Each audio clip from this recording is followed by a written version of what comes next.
the decision to vote down the rule proposal that would make roughing the passer reviewable. Now, I was told during the 2022 season when roughing the passer / nothing the passer was being called incorrectly and it was a big controversy, that there definitely would be a proposal to make it reviewable. And there was. The problem is, didn't get the 24 votes. It was proposed by a team, so it has less of a shine, less of an official seal of approval or imprimatur, as Peter King would say, and maybe will say tomorrow. So it doesn't feel as compelling when it doesn't come from the competition committee, but still, it landed on the desk of the owners, and they decided not to pass it. And I'm not surprised at all, Chris, because this roughing the passer, nothing the passer is the way to keep quarterbacks healthy, whether we like it or not.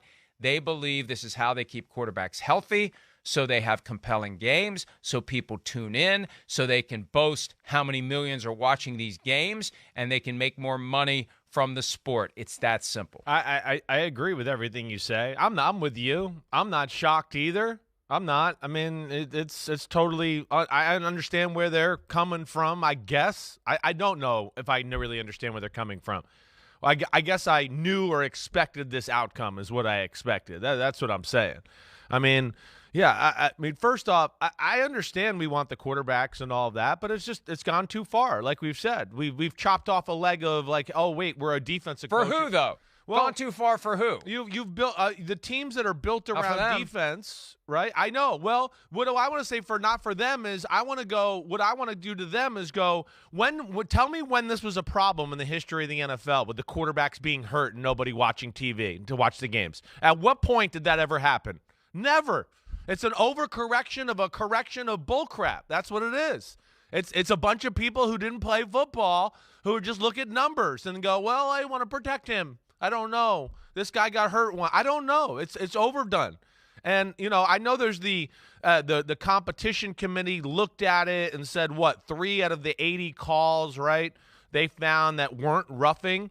Within that, too, I want to ask, like, well, what do you mean? In the context of the rules, how they are now, that only 3 were? Because, I know that touching the quarterback's head is a penalty, but if it's with the fingertip, it's not really a penalty. We got to go beyond that. So I'd like to know the context of that too. See, they like to throw these numbers out there sometimes, and the context gets lost, and that's where I don't buy into it all the time.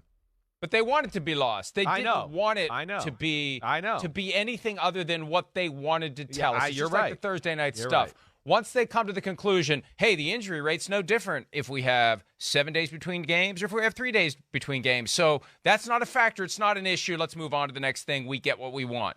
And they want this. This is what they want. They want to be able to say they're doing everything they can to protect the quarterbacks. And we see it all the time. We see it when they're in the pocket. We see it when they run. We see it when they get hit along the sideline. We see it when they hit when they get hit when they slide.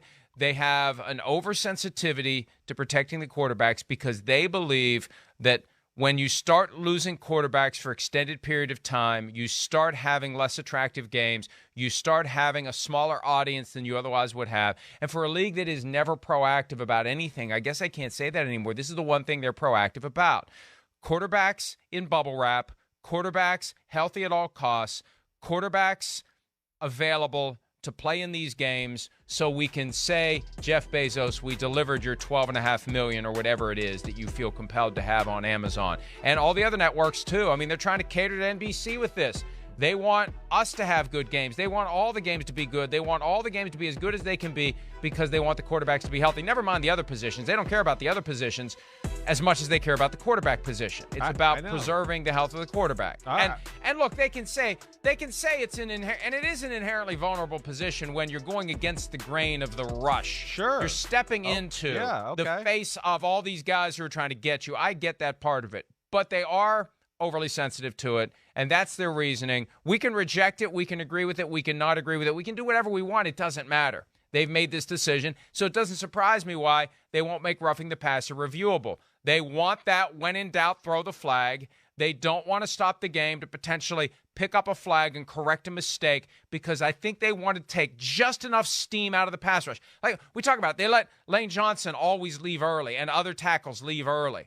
right, to neutralize how good the defenses are right now. They're trying to give the offense an edge. That's why they didn't take away the push the quarterback rule, which they still should have taken away because the quarterback's going to get injured. They don't realize that part, but it helps the offense. Let's help the offense. Let's make it easier. Let's keep the offense on the field. Let's score points. Let's make it exciting. That's what they want. So they just don't want those quarterbacks injured. I get it. But, you're never going to be able to, avoid it totally, right? I mean, you're not. We see injuries. It doesn't matter. I mean, Patrick Mahomes got hurt on the quarterback sneak a few years ago, had to miss games, It's not totally avoidable. I know they can help it. And my biggest problem is this, just bottom line, is with the league is going to eventually get hurt by this because the better team, they're going to have some instances where better teams are going to lose because some referee deemed it, you hit the quarterback too hard. And they just got unlucky that week that they got that referee and then the week before. This is still a problem. They could say all they want, but it's the number one complaint I get from any coach when I talk about anything in this, and it's like what Sean Payton said earlier this week. So some of the things are being said the right way, but it's inconsistent as hell. And we're going to see games like that game, right, we just showed the highlight for. I don't know if the Chargers win that game if they don't call that roughing the passer on Jalen Phillips. That wasn't roughing the passer. It was just tackling the quarterback. So that's where we're going to get to a big moment here at some point in football history, and the team that shouldn't have won is going to win and be in the Super Bowl because it was illegal touching the quarterback too hard, and that's where I guess I get They don't mad. care. I know. They don't care. Yeah. There was already a team in the tell Super me Bowl how that they shouldn't care. have They're been going to because of care an when it's like Derek Carr gets in the championship game and it's not Patrick Mahomes, and then they're going to go, damn. Chris Jones barely touched Derek Carr in that game, and now Derek Carr's in the championship game because we went overboard, and the ratings and the money would have been better if Mahomes was in it. So that's what I would say to them too. But I know I'm angry about this subject. I don't like it. That's a micro analysis. They're looking at it more macro. They're willing to accept the possibility of a bad outcome. Yeah. Like I was saying. Yeah. We already saw a team get to a Super Bowl that had no business being there. The Rams had no business going to Super Bowl 53, and they went. And you know what? There's no asterisk on it. Nobody cares. Park Avenue doesn't care. I mean, this is the best example to push back against the idea that the NFL cares who makes it to the Super Bowl, cares who wins these playoffs games. They don't care. Yeah. They don't care about specific teams winning or losing. They have broader objectives that may influence winning and losing. Yeah, right. But they don't care specifically. They may have bad rules, bad policies, bad ideas that hurt a given team in a given spot. But it's like any other bad rule. It can cut both ways at any time. The rule I hate, the North Korea rule, as you call it. Yeah. Right? One of the reasons why there's never a push to get rid of it, every team it screws, it helps another team it helps. Yeah. Well, here's I've heard there's a real dynamic, and I think we've talked about this before. When there's some screwy rule out there that burns a team, that team some of those teams will have a disinclination to try to change that rule because they think we're due to have the other side happen. Sure. Next time around, we benefit from it. Right. So anyway, my point is this.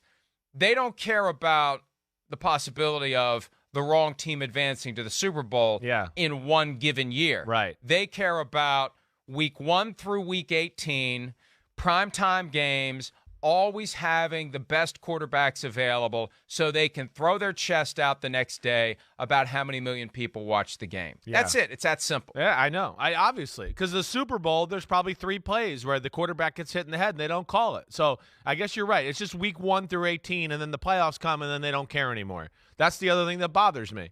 It's not called in the playoffs all of a sudden. Guys getting driven to the ground. I mean, Mahomes had a 3rd down completion, right? Remember in the game? Jordan Davis is tackling him. He hits him in the head twice on the same play. I mean, one is literally a left hook to his face. It doesn't get called in that moment. That's where I just think it's inconsistent. I know your points are right. I was hoping I could drag you down and get you mad and get angry about this as well, but North Korea. No, I burned up. I burned up all my anger on the stage, the beach party, beach football.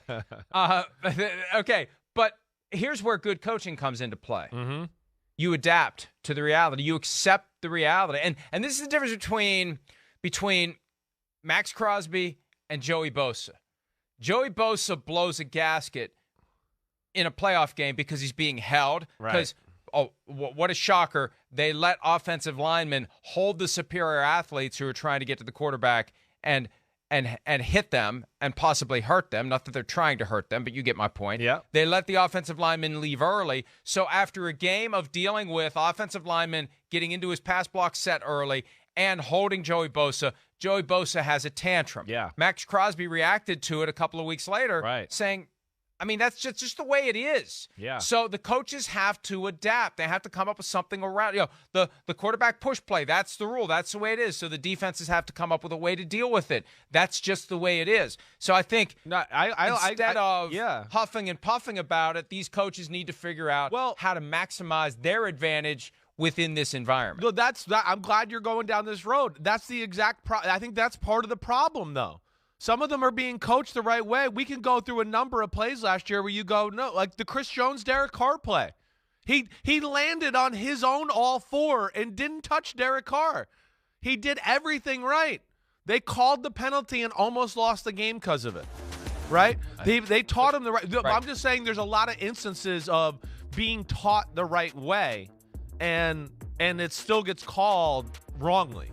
That's where I'm saying. That's where it's gone overprotecting a little bit. But I get it. I understand your point. I know quarterbacks are important, but I guess I'm old school a little bit, and I just am part of quarterbacks getting hit is part of the problem, part of the game. That's the way. Let's take it a step farther. Let's take it a step farther though. Okay, so there are situations where the defensive lineman does everything right, or the linebacker, whoever's blitzing, whoever gets to the quarterback, and applies a clean legal tackle and still gets flagged. Yeah. So then the challenge becomes for the coach, do we, it's almost like the Patrick Mahomes approach. Don't blitz him. Don't waste your time. He's going to run away from it. You're better off dropping into coverage. Like maybe the adaptation to this reality is I'm just going to drop my guys into coverage. I'm not even going to rush. I know. I'm not going to rush as aggressively as I have in the past. Right. And I'm going to tell my guys when you get to the quarterback, wrap him up like Pro Bowl rules. Right. Well, don't even hit him. Right. And don't even hit him. The league, just get to him and just get to him and grab him. That's right. And the ratings in the league will start to go downhill in a major way. It'll change. Yeah, it'll become 7-on-7 football.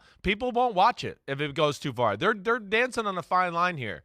They won't. It's like you just said with the Pro Bowl. It's great ratings compared to other sports and all that. But for football, the real football fans say, this sucks. I'm not watching this crap. All right? So that's what's going to happen. They better watch out. I think they're willing to take that risk. I know they having are. Patrick Mahomes and Josh Allen and Joe Burrow. I know. I don't get it, though. That's where I don't get it. I want to be like, I grew up in the 80s, and the rules were way worse, and it was Elway and Marino in the playoffs every year, and this was never a problem. It's never a problem. It's never – and Manning and Brady somehow survived, and Favre and everybody else. But all of a sudden now we're going to make sure quarterbacks play till they're 49 years old and throw for 6,000 yards every year, and the defense never makes a stop, and quarterbacks throw into triple coverage and nobody blocks, but it doesn't matter. It's a first down, offense. And that's where it drives me crazy. Put a pin in that thought because I have another reason that will become apparent later in the show. Okay. For why they're doing what they're doing. Okay. But I understand. I agree. Yeah. You are far too young to be doing the whole get off my lawn thing. I'm the one who's supposed to be doing it. You're not the one that's supposed to be saying, back in my day, we walked through 3 feet of snow to school, 2 miles each way, uphill both ways. That's for me to do. Get off my lawn, Chris. You're stealing my bit. They're going to start playing the piano for you, not for me. All right. Hi, it's Mike Florio. Thanks for watching PFT on YouTube. Hit subscribe for the latest news and analysis from Pro Football Talk.